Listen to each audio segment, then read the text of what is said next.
दोस्तों, आप सभी का स्वागत है आपके अपने यूट्यूब चैनल जीके मोटिवेशन पर।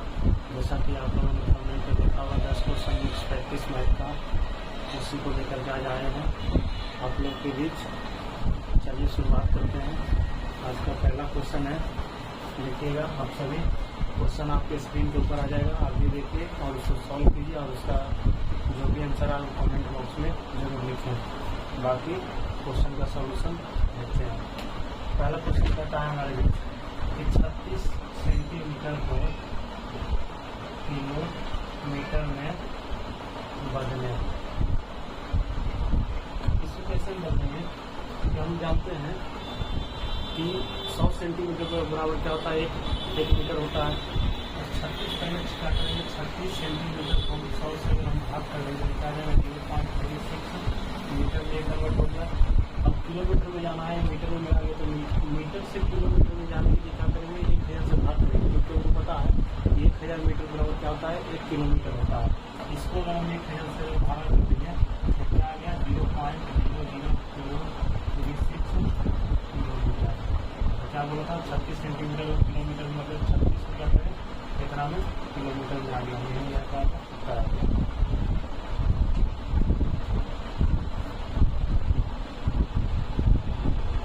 चलिए इसको मिटाते हैं और अगला क्वेश्चन चलते हैं।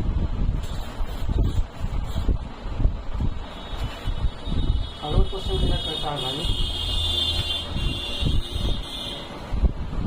कि किसी वस्तु का क्रय मूल्य 2500 रुपया है, यानी किसी वस्तु का द्रव्य की क्रय मूल्य कितना है 2500 रुपया और उसका विक्रय मूल्य कितना है 2375 रुपया। तो उसका हानि प्रतिशत कितना होगा, हानि प्रतिशत पूछा है। देखिए कोई सामान हमें 2500 में ले रहा है, 2375 रुपये में बेच रहा है, तो कितना क्या हानि हो गया 125 रुपया का हानि होगा। ठीक है, तो हानि कभी भी हानि या लाभ जब भी निकालते हैं तो हमेशा किस चीज पर निकालते हैं, क्रय मूल्य पर निकालते हैं। क्रय मूल्य में कितना 2500 रुपया, हानि कितने का हो रहा है 125 रुपया का हो रहा है। अब परसेंट निकालने के लिए हम क्या करेंगे 100 से गुणा करेंगे, इसको काटिए, इसको 0 से 0 गया, 25 से 25 से, यानी कि 5% का इसका क्या हो गया 5।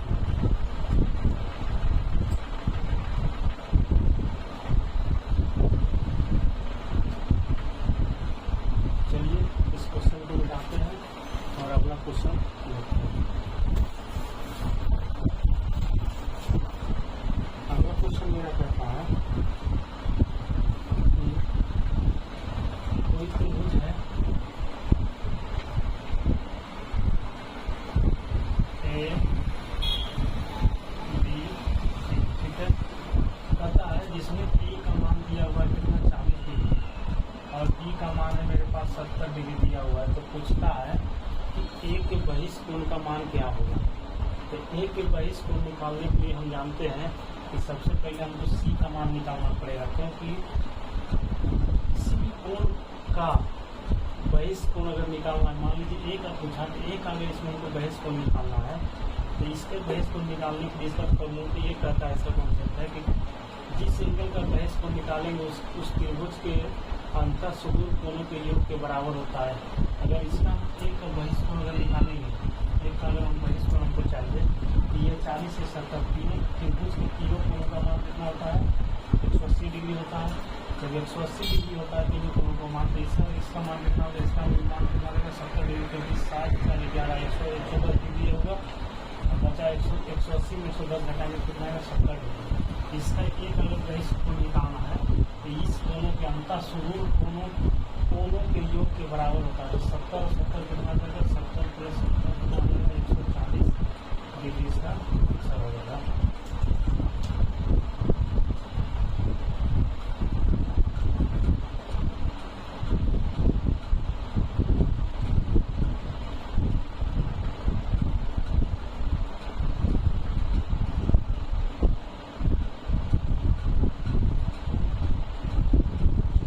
चलिए इसको मिटाते हैं, अब अगले क्वेश्चन की ओर बढ़ते हैं।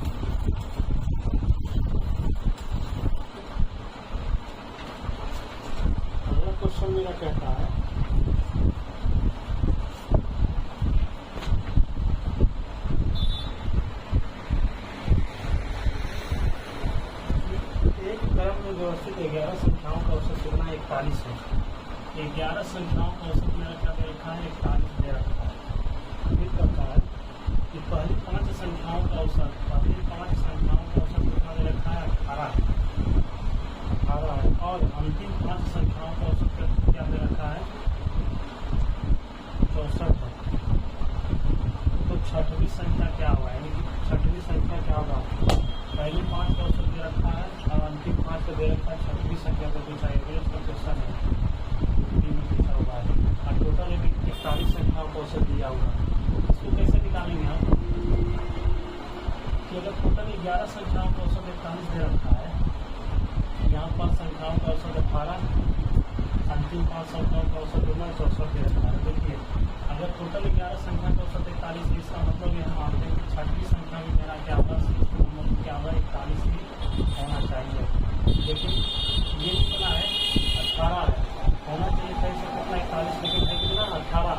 तो 18 में कितना की कमी, 18 में कमी 3 और यहाँ 23 का क्या है, कमी है कितना, 5 संख्या में हर एक संख्या 23 कमी, तो 5 संख्या कितना आ जाएगा, 115 की कमी हो जाएगा। इसमें यहाँ करेंगे तो यहाँ लिया के कितना है, 23 ज़्यादा है, कितना में 5 संख्याओं में हर एक संख्या क्या है, 23 ज़्यादा है। टोटल संख्या कितना है, 5 है, 23 का 15, 115 क्या है ज़्यादा है, 115 की कमी 115 ज़्यादा, तो दोनों क्या है, बैलेंस हो गया, दोनों क्या है, बैलेंस हो गया। तो बैलेंस हो गया तो मेरे यानी कि मतलब में क्या हुआ कि छठवीं संख्या जो होगा तो क्या होगा, 41 ही होगा। ऐसा मेरा आंसर हो गया। नहीं समझ में आया, एक बार और समझाते हैं। पता है कि 11 संख्याओं का कुल 11 संख्या जिसका औसत 41 है, जिसमें से पहली 5 संख्याओं का औसत 18 है, अंतिम 5 संख्याओं का औसत क्या दे रखा है, 64 दे रखा है। पूछा कि छठवीं संख्या मेरा क्या होगा। हम जानते हैं कि टोटल संख्याओं का औसत 41 है, तो छठवीं संख्या का जो औसत कितना होना चाहिए था, 41 होना चाहिए था। 41 मैंने ले लिया, बाकी सभी संख्या का औसत कितना 41 दे रखा, तो मुझे पता कि छठा संख्या में 41 ही होगा। अब यहाँ देखते हैं कि पहली 5 का औसत कितना है, 18, यानी कि प्रत्येक संख्या मेरा 23 की कमी है। तो टोटल संख्या कितना है, 5 है, तो 115 की कमी आया। यहाँ क्या क्या कि होना चाहिए था 41, लेकिन है कितना 64, कितना ज़्यादा है, 23, एक संख्या 23 ज़्यादा है। टोटल संख्या कितना है, 5 है, तो 115 टोटल ज़्यादा है। दोनों मिला रहे तो दोनों 115 कमी 115 ज़्यादा, तो दोनों क्या है, बैलेंस है, दोनों क्या वो कट जाएगा, यानी 0 की कोई भी 0 आ जाएगा। तो 0 आ जाएगा, इसका मतलब ये वो कि छठा संख्या मेरा कितना होगा, 41 ही होगा।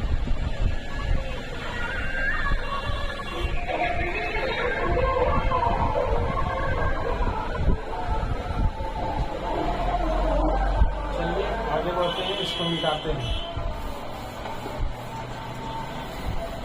अगला क्वेश्चन देखते हैं। अगला क्वेश्चन ये कहता है कि 1 वर्ष पूर्व साकेत और तिलक की आयु का क्रमशः अनुपात, साकेत और तिलक 1 वर्ष पूर्व अनुपात कितना है, 5 अनुपात कितना है, 6 है। अब कहता है, ये मान लेते हैं यहाँ पर क्या हो गया, मेरा वर्तमान हो गया, -1 वर्ष पूर्व दे रखा है। अब कहता है कि जी 4 वर्ष बाद यह अनुपात 6:7 हो जाता है, यानी कि 4 वर्ष के बाद यह अनुपात कितना हो जाता है, 6:7 हो जाता है। तो बोल रहा है कि साकेत की वर्तमान आयु क्या है, इसका वर्तमान आयु पूछा है।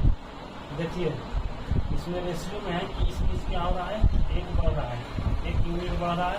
यहाँ भी क्या हो रहा है, 1 यूनिट ही बढ़ रहा है। 1 यूनिट रेशियो में मेरा 1 बढ़ रहा है, लेकिन वर्ष में कितना बढ़ रहा है, 1 वर्ष पीछे और 4 वर्ष बाद 5 बढ़ रहा है। 1 का वैल्यू मेरा कितना आ जाएगा, 5। निकालना किसका है, साकेत का। साकेत का निकालना है तो कहीं से भी, यहाँ से भी निकाल सकते हैं, यहाँ से भी निकाल सकते हैं। हम यहीं से निकालेंगे और 1 का वैल्यू 5, तो 5 का वैल्यू कितना आ जाएगा, 5 × 5 यानी कि 25। तो इसका जो 1 वर्ष पहले की जो आयु आया कितना आया, 25 वर्ष आया। लेकिन 1 वर्ष पहले की आयु है 25 वर्ष, लेकिन 1 वर्ष बाद हमको वर्तमान में निकालना है। तो वर्तमान में निकालने का क्या करेंगे, 25 में 1 जुटेगा तो कितना आएगा, 26 वर्ष इसका उत्तर आ जाएगा।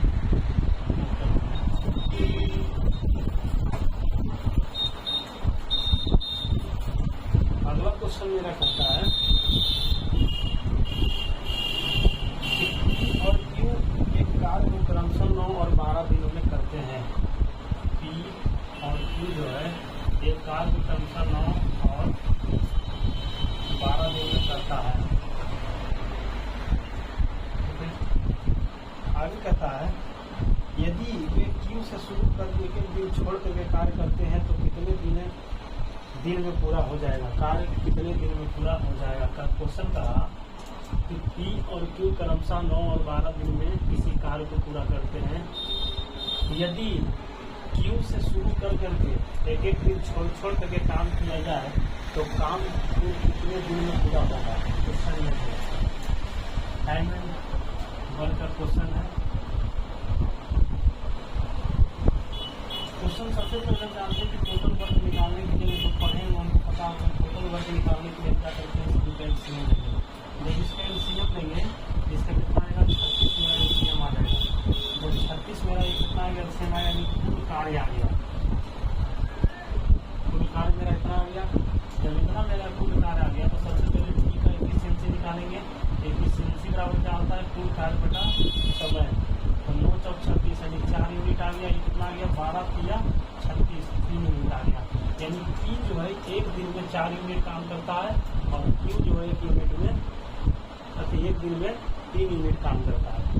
अब कहता है कि शुरू करता है क्यू, पहला दिन क्यू काम करता है, इसके बाद फिर अगला दिन पी काम करता है। तो पहला दिन करेगा तो 3 काम करेगा क्यू और दूसरा दिन करेगा तो पी कितना करेगा 4 दिन करेगा, 4 काम करेगा।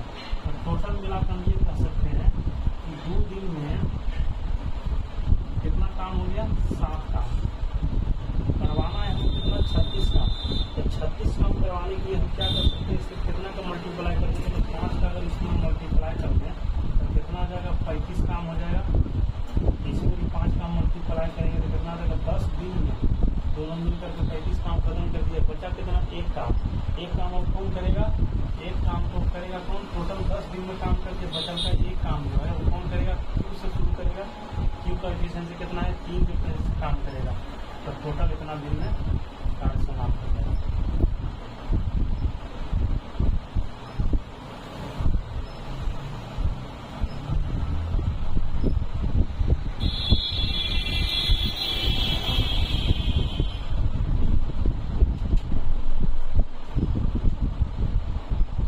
चलिए निकालते हैं इसको अब अगले क्वेश्चन को।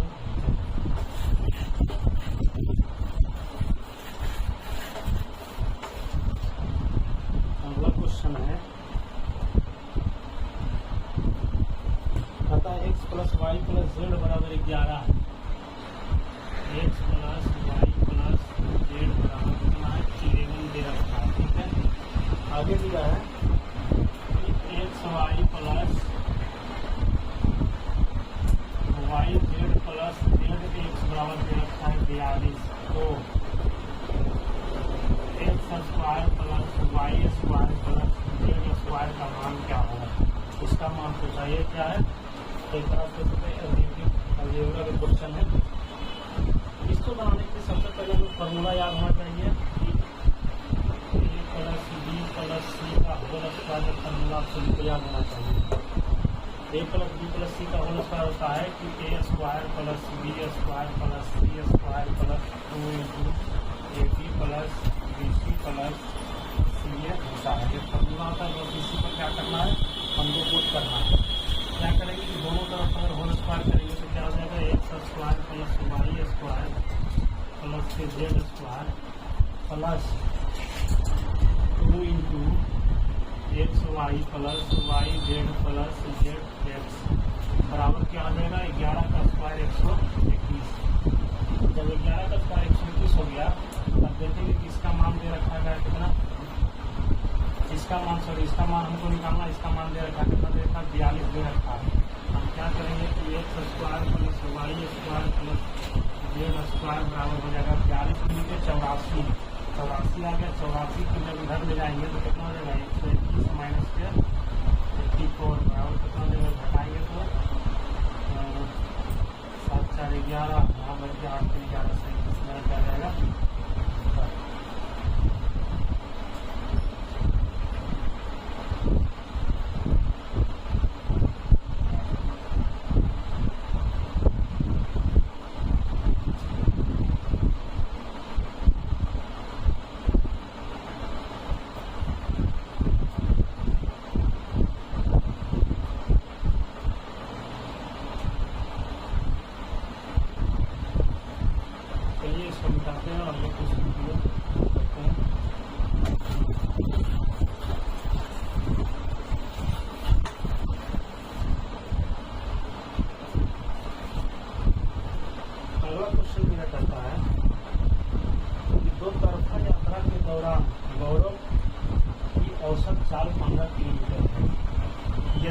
जाते समय प्रति 20 किलोमीटर की दूरी तय करता है तो लौटते समय उसकी चाल ज्ञात कीजिए।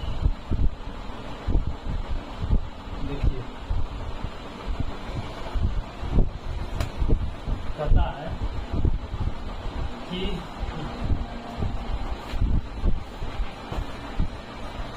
दो तरफा यात्रा के दौरान घोड़ों को औसत चाल कितना है।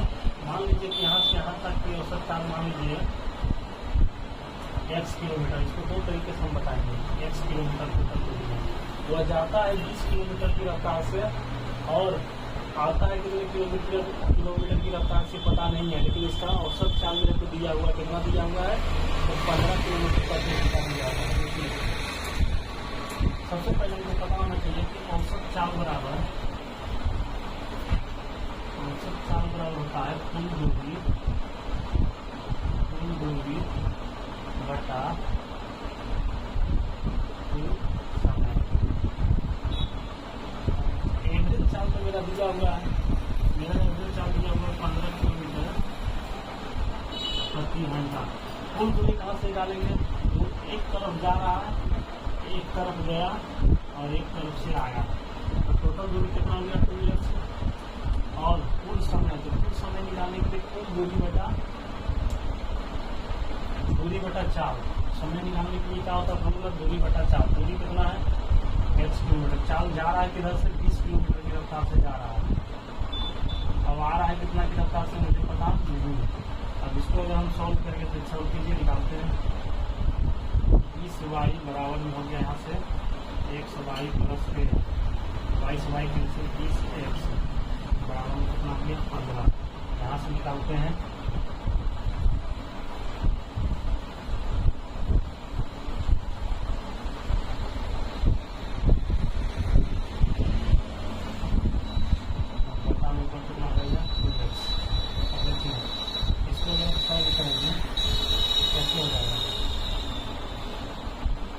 लाते हैं कि 2x बराबर 15 गुना में x यहाँ से कॉमन लेते तो 20 प्लस y बटा में 20y, x से x कट गया, इसके अलावा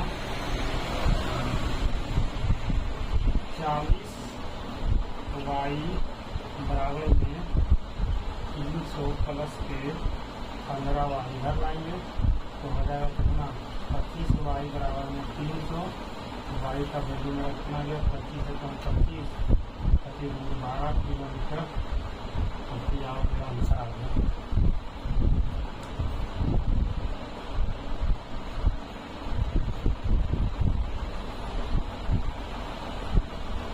एक तो ये हुआ बेसिक तरीका। इसको अगर हम एग्जाम में अगर बनाएंगे तो किस तरीके से बनाएंगे वो देखिएगा।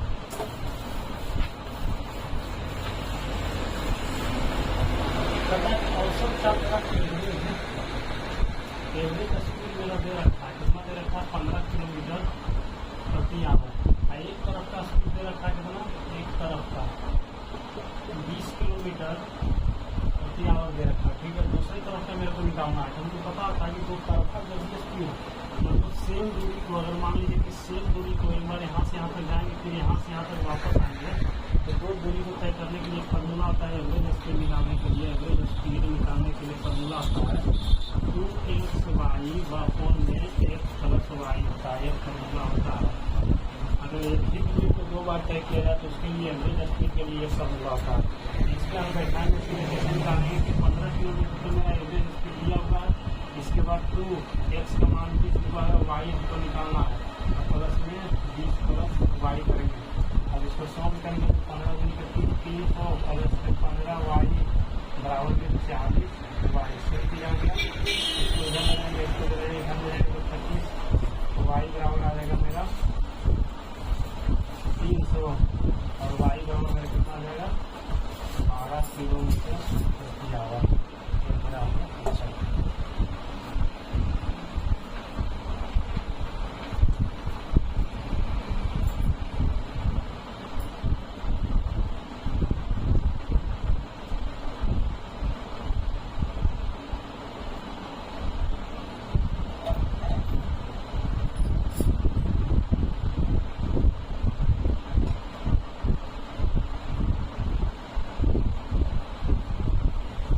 चलिए इसको बिठाते हैं अगले क्वेश्चन की ओर।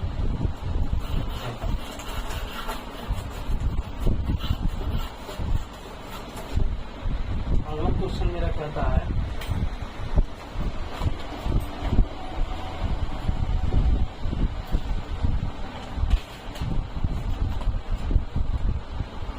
कि 20 महिलाएं एक कार्य को 15 दिनों में पूरा कर सकती है। 16 पुरुष उसी कार्य को 15 दिनों में पूरा कर सकते हैं। एक पुरुष और एक महिला कार्य कुशलता के अनुपात क्या होगा? कहता है कि 20 महिलाएं यानी 20 वुमेन जो है किसी कार्य को 15 दिन में करता है, जबकि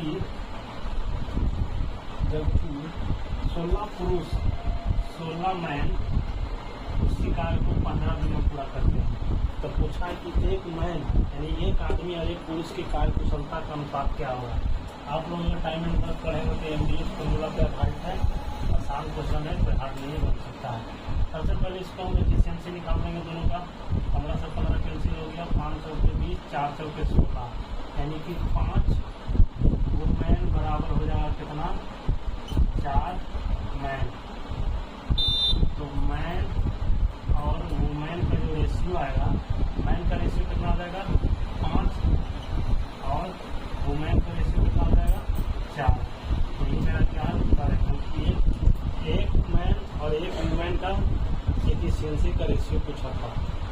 एक मैन जो है एक दिन में 5 यूनिट काम करेगा और एक वुमेन जो एक दिन में 4 यूनिट काम करेगा। यही मेरा क्या है? एफिशिएंसी। यही मेरा क्या हो गया? उत्तर हो गया।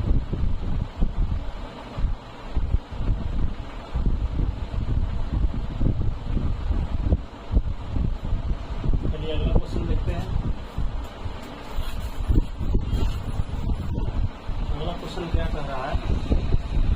करा श्रीनिवास ने अभी हाल ही में अपने से 4 वर्ष छोटी लड़की से शादी की।